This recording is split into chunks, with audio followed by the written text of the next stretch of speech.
मशरक़ वस्ता में दो ऐसी बड़ी डेवलपमेंट्स हुई हैं जो वर्ल्ड ऑर्डर को भी तब्दील कर देंगी और मिडल ईस्ट ऑर्डर को भी।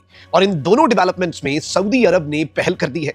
अमेरिका का खेल खत्म शुद, दी एंड होने जा रहा है अमेरिका के खेल का। और किस तरह से अमेरिका को अब तक का सबसे बड़ा चैलेंज फेस करना पड़ चुका है। और ईरान के मामले में सऊदी अरब ने एक ऐसा मास्टर स्ट्रोक खेला है जिसने पूरे रीजन को हिलाकर रख दिया है। नाज़रीन इकराम, ईरान की अमेरिका और इसराइल से जो जंग जारी है, इस जंग के हवाले से कुछ ताज़ा तरीन और अहम तरीन डेवलपमेंट्स आपके सामने रखनी है। साथ ही साथ दो बड़ी खबरें हैं। ये दोनों खबरें सऊदी अरब के हवाले से हैं। और याद रखिएगा कि वर्ल्ड ऑर्डर जो है वो अब तब्दील हो रहा है। और अगर वर्ल्ड ऑर्डर ना भी सही तो इस वक्त मिडिल ईस्ट का ऑर्डर जो है वो जरूर तब्दील हो रहा है। और मिडिल ईस्टर्न ऑर्डर का तब्दील होना दर हकीकत वर्ल्ड ऑर्डर, दुनिया जिस तरह से चल रही है, कौन सा मुल्क ताकतवर है, कौन सा मुल्क कहां पर है, ये सब कुछ मिडिल ईस्ट ही डिसाइड करता है। मिडिल ईस्ट का पैसा ही डिसाइड करता है। और इस तरह के दो मास्टर स्ट्रोक हैं और इनमें से एक मास्टर स्ट्रोक में तो जो कलीदी किरदार है वो पाकिस्तान ने अदा किया है। ये सारी डिटेल्स डिस्कस कर लेते हैं, लेकिन उससे पहले आपको मालूम है कि हमारे इस चैनल को भारत, अफगानिस्तान और पाकिस्तान मुखालिफ मुतअद्दिद अकाउंट्स की तरफ से रिपोर्ट किया जाता है। इस रिपोर्टिंग का असर जाहिर करना आपके हाथ में है। इस वीडियो को लाइक करें, एक के बजाय ज्यादा से ज्यादा कमेंट्स करें, और अगर हो सके तो इस वीडियो को आपने मुख्तलिफ व्हाट्सएप ग्रुप्स जो है उनमें शेयर भी करना है। पहले जंग की कुछ ताजा तरीन अपडेट्स लेने। नाज़रीन इकराम, यूं लग रहा है कि ईरान जो है वो अब आहिस्ता आहिस्ता अपने मजीद नई टेक्नोलॉजी वाले हथियार जो है उनका इस्तेमाल कर रहा है। कल हमने देखा कि ईरान ने पहली मरतबा 1 टन वजनी वॉरहेड ले जाने वाला खुर्रमशहर 4 जो मिसाइल है वो लॉन्च किया। अब ईरान जो है वो इस तरह के वॉरहेड्स जो है वो इस्तेमाल कर रहा है, जो क्लस्टर, इस तरह के मिसाइल्स इस्तेमाल कर रहा है जो क्लस्टर वॉरहेड्स, यानी एक मिसाइल जाता है और वो आगे से जाकर मल्टीपल लोकेशंस जो है उन्हें हिट करता है। इससे डिस्ट्रक्शन और डिवास्टेशन और तबाही जो है वो बड़े पैमाने पर होती है। फिर रात गए तक हमने देखा कि मिडिल ईस्ट के अंदर अमेरिका के जो एसेट्स हैं उन्हें भी ईरान ने बदस्तूर निशाना बनाया। और अगर 2-2.5 हजार एयर स्ट्राइक्स जो है वो अमेरिका और इसराइल जो ईरान में कर चुका है, इन एयर स्ट्राइक्स के बावजूद अगर ईरान अभी भी फाइट बैक कर रहा है, ईरान अभी भी अपने जो मिसाइल्स और ड्रोन्स के बराजेस हैं वो लॉन्च कर रहा है, इसका मतलब यह है कि ईरान के पास एक बहुत बड़ा स्टॉक पाइल है, एक बहुत बड़ा जखीरा है। और जाहिर बात है कि इस जंग के अंदर अब अमेरिका आखिर क्या स्ट्रैटेजी लगाता है। और अब अमेरिका को यह लग रहा है, पहले 4 हफ्ते कहा जा रहा था, अब कहा जा रहा है ये जंग 100 दिन तक भी जारी रह सकती है। और ये एक तवील जंग हो सकती है। इसमें एक तरफ तो मिडिल ईस्ट की जो सूरत हाल है और जो अबनाए हुर्मुज़ और तेल के मामला, ये सारी चीजें अपनी जगह पर, लेकिन असल जो सिनेरियो है वो कुछ और है। 2-3 बड़ी अपडेट्स आप जरा ज़हन में रख लें। नाज़रीन इकराम, ये जंग जो है ये किसी भी लम्हे एक बड़ी जंग में कन्वर्ट हो सकती है। दीगर ममालिक इसमें शामिल हो सकते हैं। अरब ममालिक जो है वो इसमें कोई बड़ा अहम किरदार अदा कर सकते हैं, और क्योंकि उनकी सरजमीन पर भी हमले हो रहे हैं।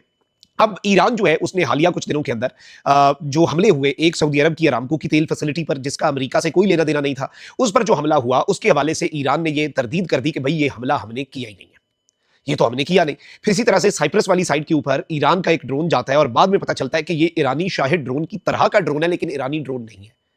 फिर अब तुर्की की तरफ जो चीजें गई, या फिर बाकी जो अरब ममालिक हैं, इसमें एक ईरान की थ्योरी ये है कि ये दर हकीकत एक फॉल्स फ्लैग किया जा रहा है। ये दर हकीकत अरब ममालिक के अंदर हम अमरीकी तंसीबात को बिलाशुबा निशाना बना रहे हैं। हम यूएस बेसिस को, यूएस एम्बेसीज को, CIA के ऑफिस को, यूएस कॉन्सुलेट्स को और इसराइल को, डायरेक्टली इसराइल के शहरों को ईरान टारगेट कर रहा है। बट देयर पॉइंट इज कि वेस्ट इस वक्त शायद ये चाहे कि अमरीका इस वक्त शायद ये चाहे कि अरब ममालिक जो है वो भी ईरान के खिलाफ खुलकर उठकर खड़े हो जाएं, और अरब ममालिक भी इस जंग के अंदर साथ दें।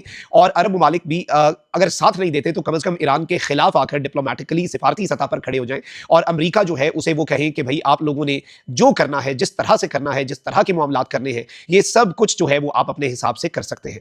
अब इन चीज़ों को जरा अगर आप एनालाइज करें तो आपको समझ आ जाती है कि मामला क्या है। अब पाकिस्तान जो है उसके वजीर खारजा ने on the floor of house ये बात कही कि हमने ईरान को सऊदिया से गारंटी लेकर दी, और वापस फिर सऊदिया को यह बताया कि ईरान आप पर हमला नहीं करेगा। अब सऊदी अरब ने 2 मास्टर स्ट्रोक खेले हैं, और एक जो ईरान के हवाले से सऊदी अरब की पॉलिसी है वो आई पर्सनली थिंक कि उसमें पाकिस्तान का कलीदी और मरकजी किरदार है। अहम पेशरफ यह है कि सऊदी अरब ने अपनी सरजमीन इस्तेमाल ईरान के खिलाफ ना हो, इसकी बाज़ाब्ता तौर पर अनाउंसमेंट एक मरतबा फिर कर दी है। और सऊदी अरब ने अपनी सरजमीन ईरान के खिलाफ इस्तेमाल करने की इजाजत ना देने का ऐलान किया है। और इस हबसदा और इस टेंस माहौल के अंदर, इस जंग के माहौल के अंदर, ईरान ने सऊदी अरब के लिए इजहार तशक्कुर कर दिया है। ईरान ने कहा है कि हम आपके शुक्रगुजार हैं, हम आपका शुक्रिया अदा करते हैं। इस एक डेवलपमेंट से, जिसमें सऊदिया का ऐलान और ईरान का सऊदी अरब के लिए शुक्रिया, ये टेंशन को ईज कर चुका है। और शायद इसमें सऊदी अरब को भी कुछ चीजें पता चली होंगी कि सऊदी अरब की अरामको की, चाहे वो तेल फैसिलिटी हो या दीगर मामलात हो, उसके अंदर शायद ईरान का उस तरह से हाथ नहीं है। ये चीज भी सामने आई होगी, क्योंकि ईरान इन तमाम तर चीजों को फॉल्स फ्लैग ऑपरेशंस कहता है। और ये जो एक मूव है जो पाकिस्तान की विसातत से हुआ है, और आगाज देखें, पाकिस्तान और सऊदिया का SMDA भी है, स्ट्रेटेजिक म्यूचुअल डिफेंस एग्रीमेंट भी है। और ईरान जो है वो अरब ममालिक के अंदर यूएस एसेट्स को निशाना बना रहा है, इवन एम्बेसीज और काउंसलेट्स को भी। लेकिन इस सब में उन ममालिक की अपनी तनसेबात जो है, उनमें सऊदी अरब के लिए कम से कम जो ईरान की पॉलिसी है, अब उसमें काफी हद तक तब्दीली पिछले हमने वैसे भी 48 घंटों में देखा कि सऊदीया के अंदर जो टारगेट्स हैं वो ईरान बड़ा देखभाल के सिर्फ यूएस एसेट्स तक पहले भी रहा, और अब ईरान जो है वो इस सब के अंदर इवन मजीद मोहतात होता हुआ हमें नजर आ रहा है। अब ये एक ऐसी डेवलपमेंट है जो कि बड़ी इंपॉर्टेंट है, जिसे एक पॉजिटिव डेवलपमेंट के तौर पर देखा जा रहा है। इसके साथ ही साथ अब जो असल चीज है नाज़रीन इकराम, एक चीज आप याद रखिएगा कि मैंने जो आगाज में कहा कि मिडिल ईस्ट का जो ऑर्डर है वही वर्ल्ड ऑर्डर को डिसाइड करता है, और ये अरब मुल्क ही हैं जिन्होंने डॉलर्स और एड्स जो है और अपनी इन्वेस्टमेंट्स करके अमेरिका को सुपर पावर की जो कुर्सी है उसके ऊपर बराजमान रखा हुआ है। इस चीज को आप ज़हन में रखिएगा कि अमेरिका के सुपर पावर होने में, अमेरिका के दुनिया के सबसे तगड़े मुल्क होने में अरब ममालिक का बड़ा किरदार है। और पिछले दिनों ट्रंप ने एक दौरा किया था कतर में, ट्रिलियंस ऑफ डॉलर्स की इन्वेस्टमेंट, फिर यूएई और फिर सऊदीया, पूरा एक मिडिल ईस्ट का ट्रंप का दौरा था, और ट्रंप ने उसे अपनी सबसे बड़ी कामयाबी के तौर पर सामने पेश किया, जिसमें ट्रिलियंस ऑफ डॉलर्स की इन्वेस्टमेंट्स जो है वो यूनाइटेड स्टेट्स ऑफ अमेरिका जो है उसके लिए मिडिल ईस्टर्न कंट्रीज ने, गल्फ कंट्रीज ने अनाउंस की थी, और अमेरिका को बहुत जरूरत थी इन्वेस्टमेंट्स की। इसीलिए अमेरिकी सदर खुद चलकर आया, इन मुल्कों के अंदर से इन्वेस्टमेंट ली, और इसे अपने लिए एक कामयाबी के तौर पर ऐसे उसने अपने आप को उसने इसमें इसे एक फखर के तौर पर बताया कि भाई मैं बहुत बड़ा कोई काम करके आया हूं, और ये अमेरिका की मईशत जो डूब रही है, जिसमें प्रॉब्लम्स है, अब उसे मैंने बचा लिया क्योंकि अरब बीच में आ चुके हैं। अब जो एम्पायर है उसका एंड जो है यूं लग रहा है कि वो होने जा रहा है, क्योंकि सऊदी अरब, यूनाइटेड अरब एमिरेट्स, कुवैत और कतर जो है, ये वो चार तगड़े मुल्क हैं, पैसे वाले मुल्क हैं। They are discussing withdrawing from contracts with the US and cancelling future investment commitments in the US. ये मुल्क जो है ये कह रहे हैं कि भाई अब एक ऑयल और वॉर और एक बड़े हमारे फाइनेंसेस के ऊपर प्रेशर पड़ने जा रहा है, तो इस प्रेशर के पेश नजर हम अमेरिका के साथ अपने तमाम तर इन्वेस्टमेंट्स जो हैं उन्हें हम विड्रॉ कर लेते हैं।